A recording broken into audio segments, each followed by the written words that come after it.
Car चालकाने auto रिक्षाला धडक दिल्याची घटना उल्हासनगरमध्ये गुरुवारी सायंकाळी घडली।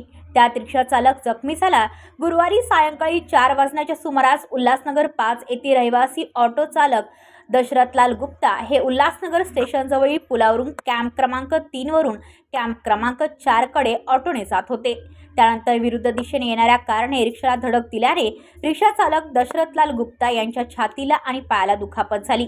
दशरथलाल गुप्ता यांनी याबाबत मध्यवर्ती पोलिसांना माहिती दिल्यानंतर त्यांना मध्यवर्ती रुग्णालयात उपचारासाठी आणण्यात आले व येथे त्यांच्यावर उपचार करण्यात आले। मेरा नाम दशरथलाल गुप्ता है। मैं रिक्शा चलाता हूँ।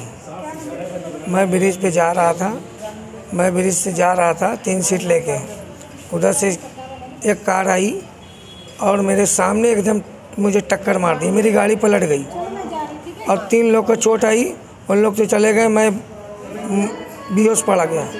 मुझे पता नहीं क्या हुआ क्या नहीं हुआ। आप कौन सा साइड से आ रहे थे? मैं इधर से जा रहा था, 3 नंबर से 4 नंबर के जा रहा था। वो आ रही थी, वो ये 3 नंबर आ रही थी, लेडी चला रही थी। मैंने ये देखा, रुक जा, मुझे होश नहीं था। गाड़ी में देखा, बाद में जब पब्लिक इकट्ठा हुई उसमें दारू को बोतल से मेरे 2 लेडीज और बैठी थी, भाग गई। महिला को पकड़े हैं मेरे पैर में और सीने में। ये ब्युरो रिपोर्ट उल्हासनगर, पनवेल वार्ता न्यूज। तुमच्या आजूबाजूला घडणाऱ्या घटना पाहण्यासाठी आपल्या वृत्तप्रहार वाहिनीच्या YouTube चॅनलला सबस्क्राइब करा।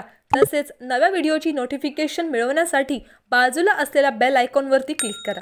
प्रत्येक बातमीला लाईक करा आणि शेअर करा।